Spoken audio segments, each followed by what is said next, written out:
자, 여러분 안녕하십니까? 자, 소개받은 박이준 강사입니다. 네, 반갑습니다. 네. 3개월 남았는데요. 2차 시험까지 3개월 최선을 다해가지고 효율적으로 시간을 잘 활용하시면은 의외로 생각했던 것보다 만족할 만한 점수가 나올 수도 있습니다. 3개월을 너무 짧다고 생각하시면 안 되고요. 인간의 힘으로 못할 일이 뭐가 있겠습니까? 여러분 잘 해보십시오. 제가 맡은 과목은 이제 행정쟁송법이고요. 행정쟁송법의 과목의 특성을 여러분 아시면은 이제 따라서 그 공부 방향도 아실 수가 있습니다. 일단 그 개념 정의인데 처음 보는 단어들이 막 섞여 있어가지고 어려울 것이에요. 그래서 대충 보면은 무슨 말을 하고 있는지는 아마 짐작은 하실 텐데, 지금 이걸 설명드리는 건 그렇고요.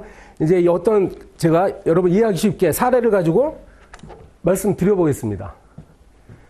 자, 뭐 구청장 나오죠. 그래서 무슨 A 구청장이 있다고 합시다. 만약에 그 어떤 사업을 하고 있는 사람 갑이 있었는데 이 사람에 대해서 가령 뭐 영업정지 처분을 한 거예요. 그러면 이 사람이 위법한 행위를 했다는 이유로 구청장이 영업정지 처분을 했을 텐데 자기가 생각하기에 명백하게 위법한 행위를 했으면 뭐 감수해야지. 그러나 이제 국가가 하는 일이 항상 옳지가 않기 때문에 혹시 저 구청장이 잘못 판단할 수도 있는 거죠. 그러면 이제 다퉈야 되겠습니다. 다투는 방법이 여러 가지가 있는데 그 중에 우리 과목은 소송 절차를 통해서 다툰 것이 요 주제라는 것이죠. 소송으로 이제 다툴 수가 있어요. 물론 저기 행정 심판 절차는 빼고요. 일단은 이제 소송 절차 중심으로 말씀드려보겠습니다. 법원에다가 제기하는 게 소송이죠. 소를 우리가 제기한다 그래요. 법원에 판사한테 저 억울하니까 영업정지 처분을 취소해달라 이런 식으로 이제 청구를 하는 겁니다. 판사가 이 사람 주장을 받아들여가지고 영업정지 처분을 취소해버리면 이게 소급해가지고 영업정지 처분이 없었던 것으로 돌아가니까 영업을 할 수 있게 되는 겁니다. 민법에서 취소의 개념 배우셨잖아요. 소급표가 있죠. 그래서 이제 우리가 공부할 것은 요 소제기 단계에서 첫 번째는 이제 소제기 단계에서 이런 것들을 공부하는 거예요. 과연 이제 원고 자격이 있느냐, 이거 원고 적격이라고 하는데 저 사람이 이제 소를 제기할 수 있는 자격을 원고 적격이라고 하는데 원고가 되겠죠? 그 다음에 이제 피고가 누구에 되느냐 문제. 구청장이 피고입니다. 그리고 대상. 영업정지 처분은 뭐 대표적인 우리가 이제 행정소송의 대상이에요. 때로는 사람들이 이걸 잘 몰라가지고 이게 소송의 대상이 아닌 걸 가지고 법원에다가 소장 제출하는 경우가 있을 수 있겠어요. 이거는 뭐 당연히 됩니다만 안 되는 경우가 있는데 우리는 그걸 판단하는 거예요. 공부를 하다 보면 그런 거 문제 냅니다. 이 사람이 소를 제기했는데 맞습니까? 법원으로서는 어떻게 판단해야 됩니까? 소송 대상이 아닌 걸 가지고 청구하면 각하시켜버려야 됩니다. 이제 대상이 되면 이제 본안 심리로 들어가는 거고. 뭐 대상, 그 다음에 그 제소 기간도 문제가 되겠죠. 여러분 민사소송이라고 했는데 민사소송은 이제 민법에서 배우신 그 소멸시효 기간이 지나지만 않았으면 나중이라도 뭐 한 10년 금전채권은 10년이잖아요. 10년 가까이 되더라도 소송 제기할 수 있어요. 민사소송은. 근데 행정소송은 이제 법관계를 조속히 확정시켜야 될 어떤 특성이 있어가지고 실제로 우리 법은 그 시간을 그렇게 많이 주지 않습니다. 저 영업정지 처분이 있다는 걸 아는 날로부터 90일 이내에 빨리 해야 돼요. 그러니까 3개월밖에 안 되죠. 그래서 바로 그러한 기간을 준수했느냐. 그 다음에 이제 행정심판이 사실 요거 이제 행정소송 절차는 아닌데 이것도 이제 우리 시험범위에 들어갑니다. 그래서 제가 소송 절차 중심으로 설명드린다고 했잖아요. 소송을 제기하기 전에 요때 이제 행정심판 청구하는 절차가 있는데 요 행심 절차를 거쳐가지고 와야 되는 경우가 있고 그렇지 않은 경우도 있어요.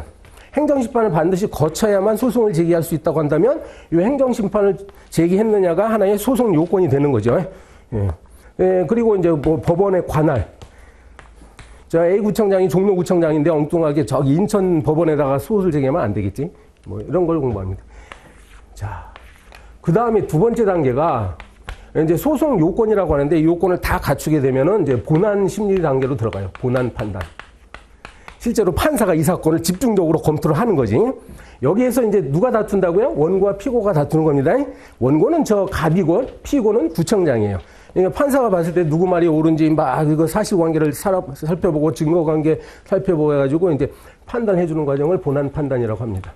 여러분 조금 전에 노동법 설명 들으셨는데 노동법은 이제 실체법이라고 해가지고 요 과정에서 벌어지는 과정을 가지고 문제를 만드는 게 노동법 문제예요.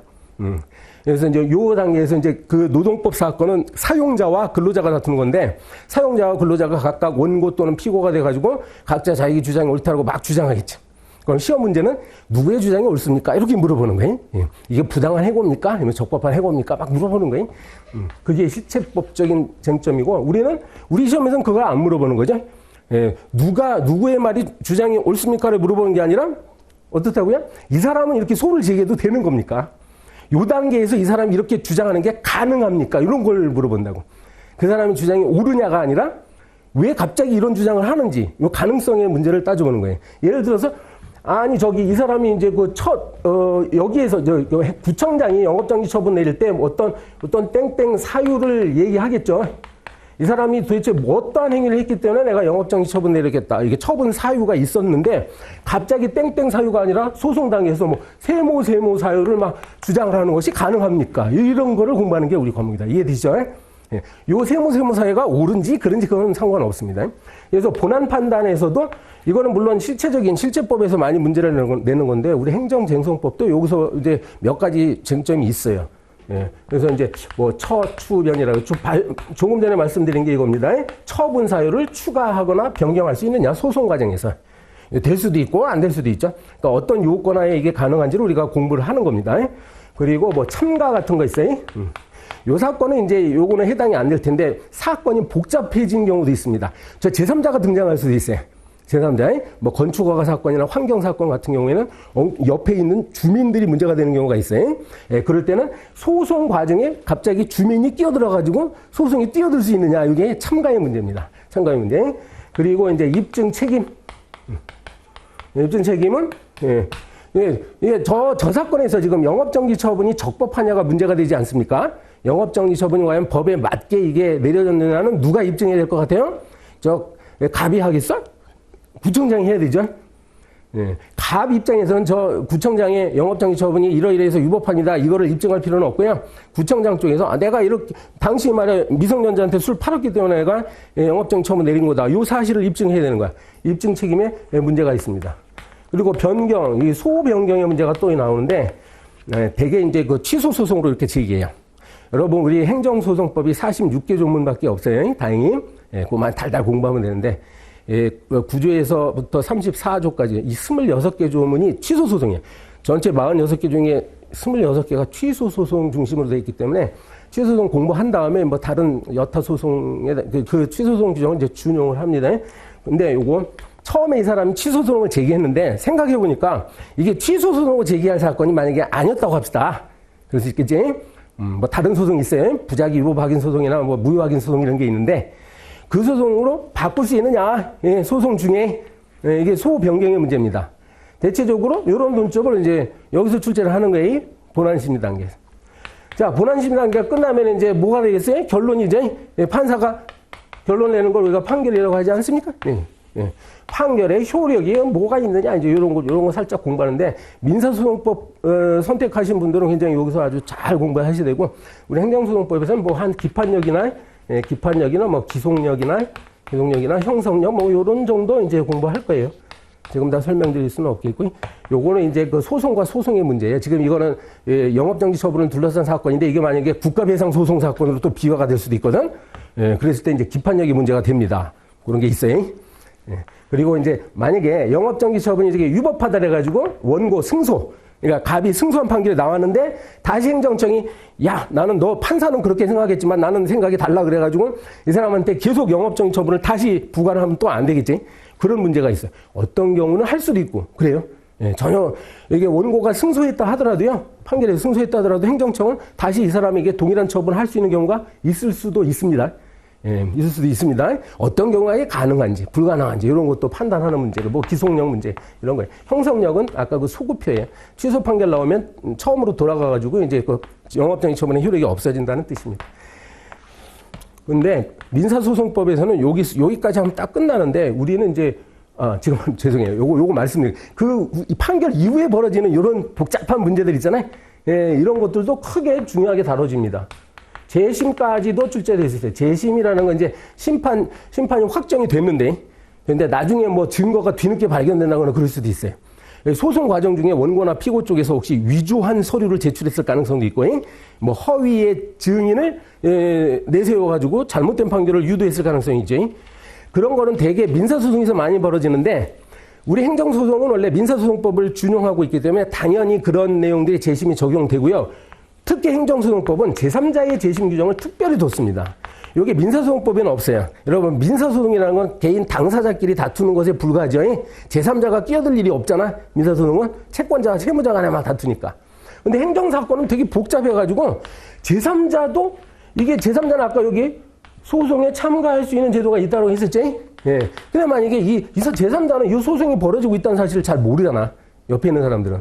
그래서 혹시 참가할 수 없었던 어떤 사정이 부득이 있었다라든지 있었다. 그래가지고 그 판결의 결과에 영향을 미칠 수 있는 어떤 그 뭐 공격 방어 방법을 제출할 기회를 잃어버렸다. 그러면은 뒤늦게라도 다시 법원에다가 이 사건, 이 판결을 잘못했습니다. 그러니까 다시 심판해달라라는 절차도 딱 있습니다. 예. 여러분, 예. 지금 한 5분 동안 설명드렸는데 행정소송법 공부 다 하신 거예요. 알았죠? 어떻게 이해하기 쉽죠? 그리고 이런 걸 이제 처음 경험해 보시는 거잖아요, 여러분. 예. 재밌을 것 같지 않습니까? 신난다, 그지? 이제 새로운 세계에 들어와가지고 행정소송법.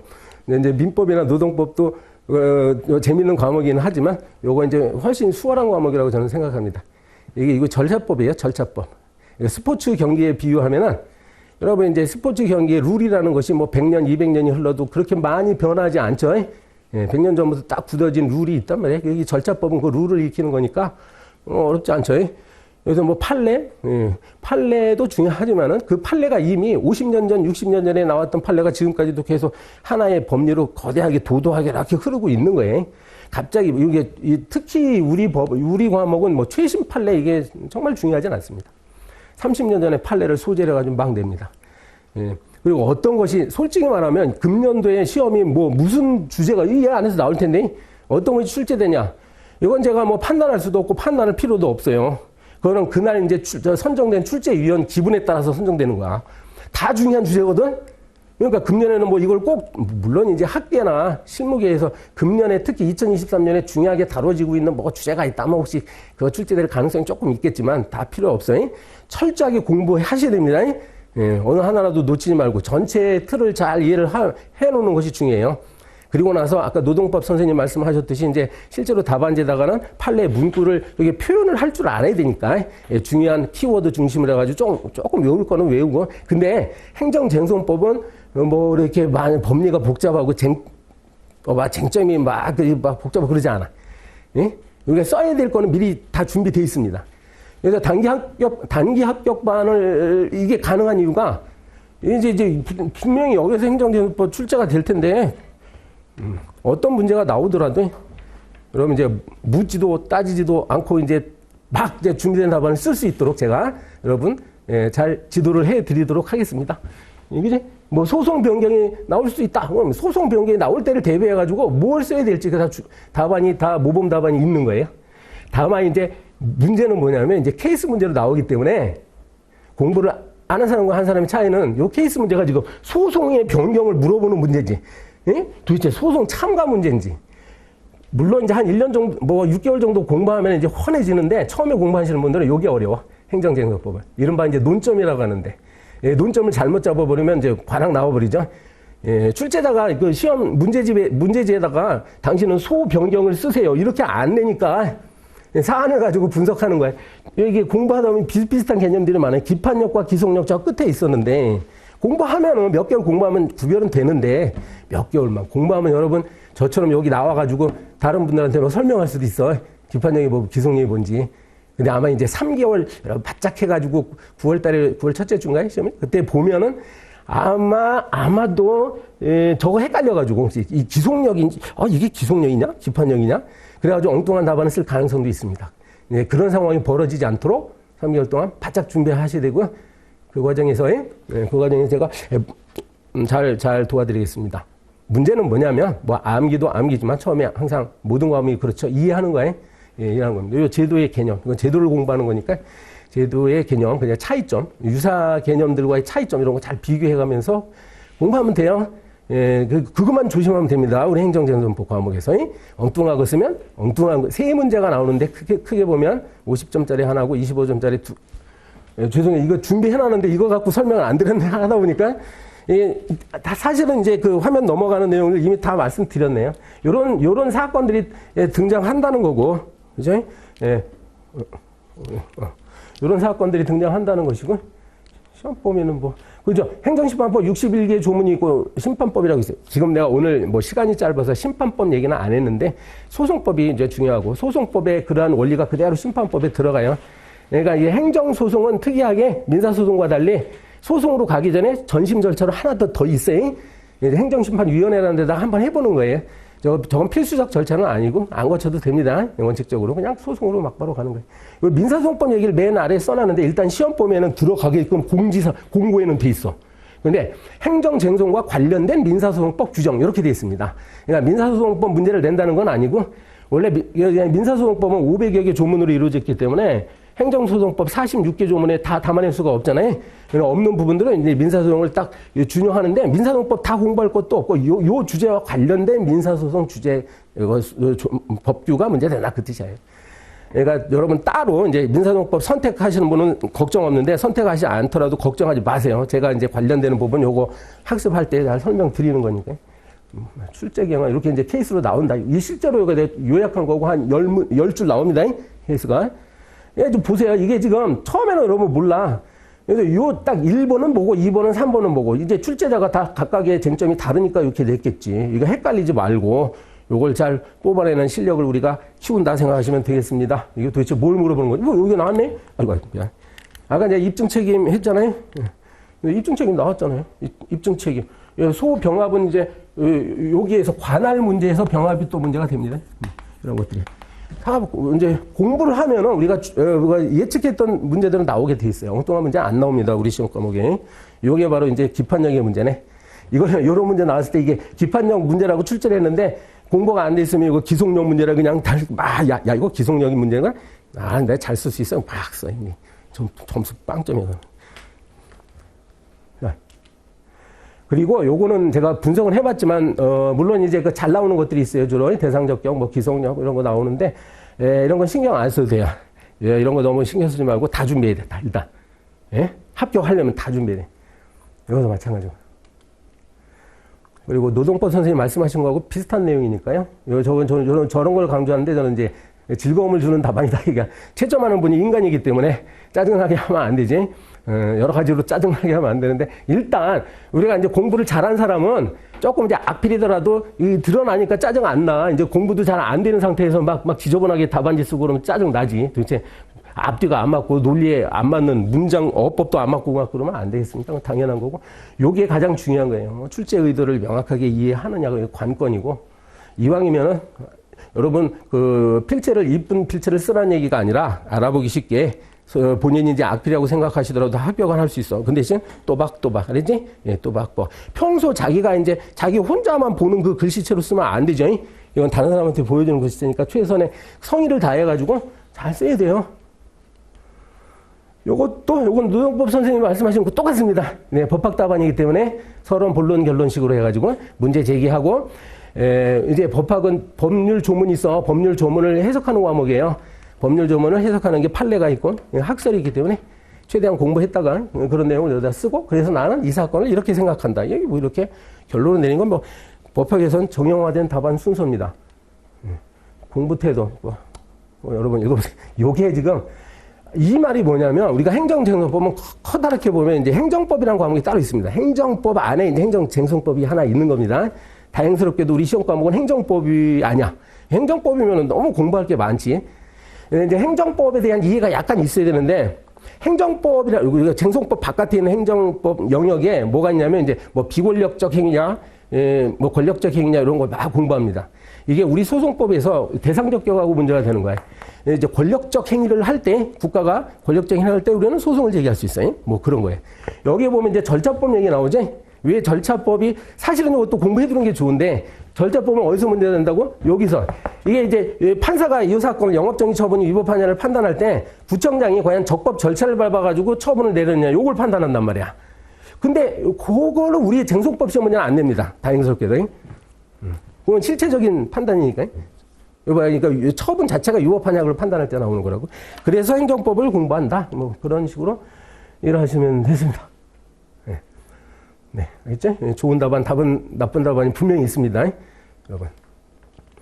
이렇게 해서 단기 합격반은 이제 사례 연습집으로 합니다. 그 기본서는 제가 바라는 거는 여러분 이제 부족한 부분은 기본서 사라는 얘기가 아니라 혹시 뭐 도서관에 공공도서관에 가셔가지고 행정소송법 교재를 하나 빌리세요. 예? 그래가지고 전체적인 틀을 왜 문제집만 갖고 공부하는 건 좀 한계가 있어. 우리가 단기 합격반이기 때문에 문제집이요 사례집이 이해가 된다면 아무 상관없습니다. 예, 그지? 예, 실제 문제는 그런 유형으로 나오기 때문에 요거 사례집에 한 140여 개의 문제가 있는데 자꾸 반복하면 돼요. 예, 계속 반복하면 행정재정법 이렇게 나오는구나. 그거를 패턴을 알기 위해서 사례 연습으로 하도록 했습니다. 제가 작년에는 기본서 가지고 했는데 단기 합격반에 그냥 여러분 기본서는 이제 옆에다가 참고서로 이렇게 하나 놓고 도서관에서 책 빌려가지고 여기다 놓고 필요할 때 들어가가지고 궁금하면 이렇게 보시고 그 내용을 이제 요약한 게 사례 연습집이니까 요약해가지고 실제 답안의 형식에 맞춰가지고 한 거니까 이걸 가지고 계속 반복해서 보시면 돼요. 예? 그럼 비슷한 문제들이 계속 나오니까 계속 보시는 겁니다. 이거 나가야 돼, 계속. 자. 끝났네. 그래서, 네, 감사합니다. 여러분 열심히 하시기 바랍니다. 이상으로 마치겠습니다. 네.